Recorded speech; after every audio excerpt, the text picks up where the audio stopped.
as all of you guys might have noticed, COVID-19 has kind of gone down in the news recently. You see, there hasn't been a whole lot of updates to see, considering that vaccines have been going fairly well, at least for the most part up till this point, with the US having 45% of its population vaccinated at this point. There's been little reason to talk about COVID-19. For the most part, the country is opened up. For the most part, no one's really bothered about coronavirus at all.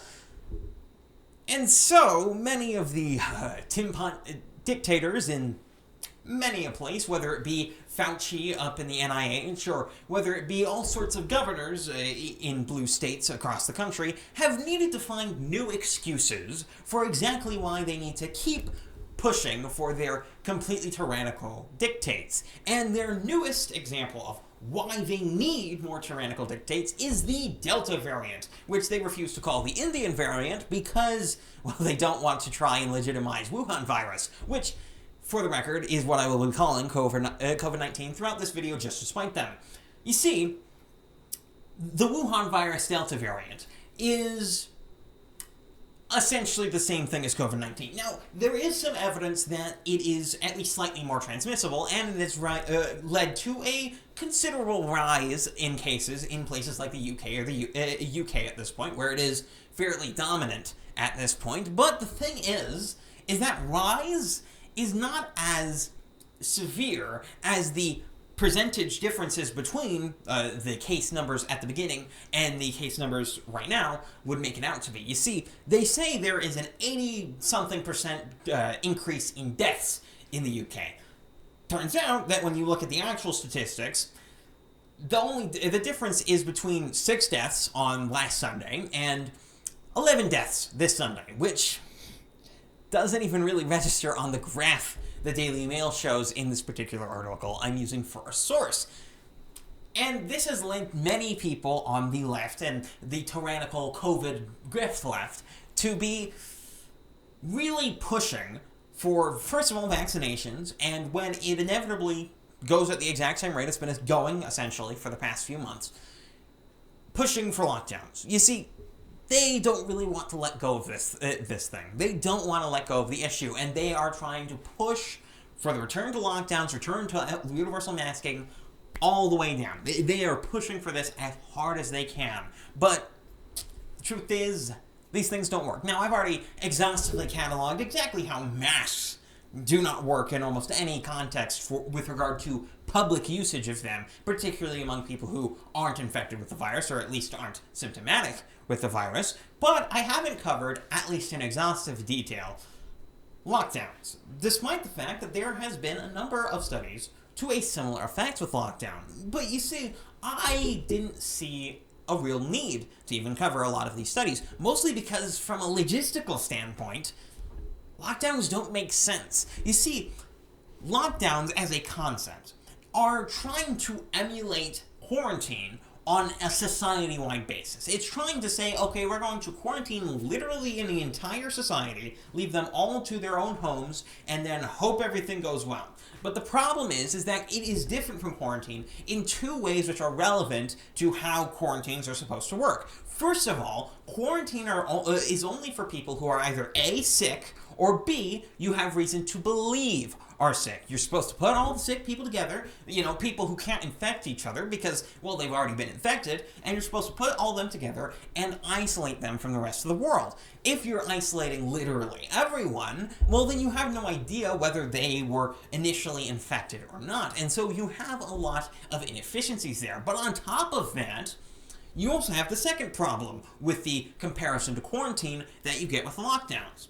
And that is that in quarantine, there is little to no contact with the outside world. And what ends up happening in quarantine is that any contact which does happen to the outside world, whether it be for supplies or any sort of thing that the people would need, it is done through very regimented processes to make sure that the people who are in quarantine don't contaminate the rest of the society, whether that be through plastic suits that are sealed up and made sure that they have an isolated air environment for the people who are coming in, or whether that be extensive use of gloves and masks for projectile spit and that sort of thing. Things, liquid spread. Those are the sorts of things which are effective depending on the sort of disease it is and how it spreads.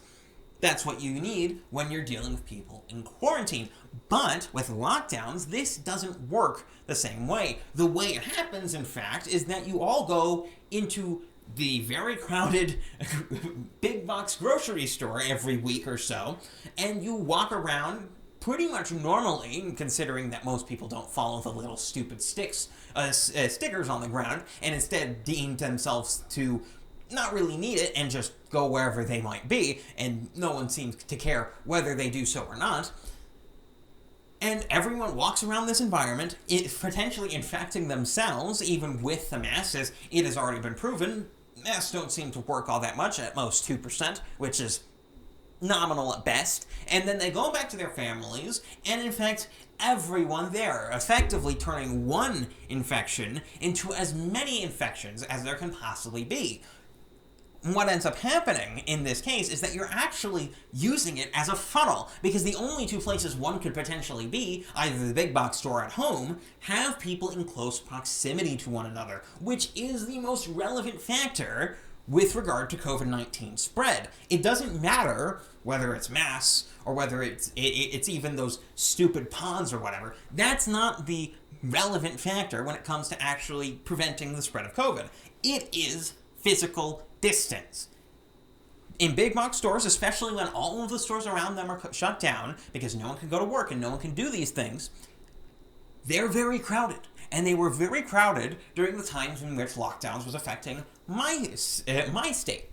I know because I went out to these stores at least on occasion.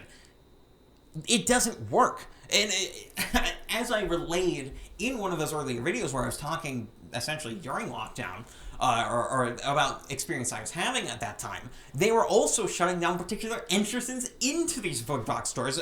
The particular one I brought up was Walmart, where there was only one entrance open, meaning that you were literally funneling every single person into about a 10-foot radius around each other, trying to get into the store, meaning that physical distancing was literally a non-concern for Walmart. In fact, they tried to push you into not distancing yourself for some baffling reason, which just belies the true point of lockdowns. It's not that they want to prevent the spread of COVID, it's that they want control.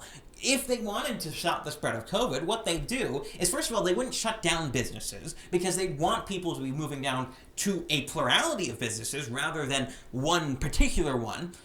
Two, they'd allow people to walk outside. There's no reason that people should have been disallowed from going outside, going on walks within, with no one within 20 feet of them. There's no reason you shouldn't be able to go to a non-crowded park. There's no reason, there was never any reason for any of that sort of thing. They wouldn't have done frankly, they wouldn't have done anything. There's no really effective way to prevent pandemic spread, especially for a disease like coronavirus. It's hard to stop the spread of the cold. It's also hard to stop the spread of the flu. And for those diseases, we don't really try to do anything to prevent the spread of those diseases, except for, I guess, debatably the flu with the vaccine for the flu.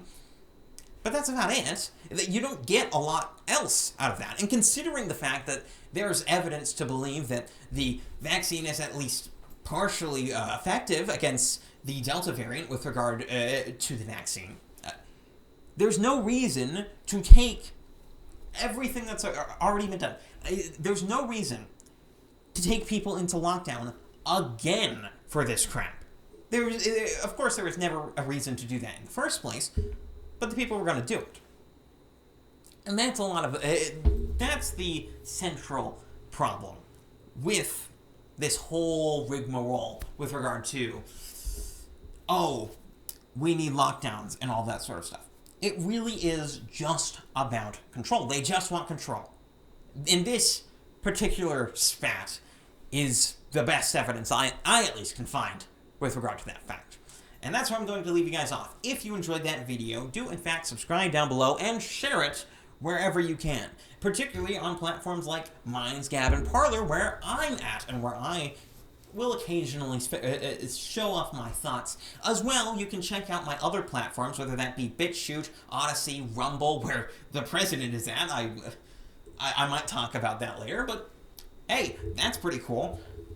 And Odyssey, all those places are down in the description below, along with breakingonthedaily.locals.com. Go and check it out.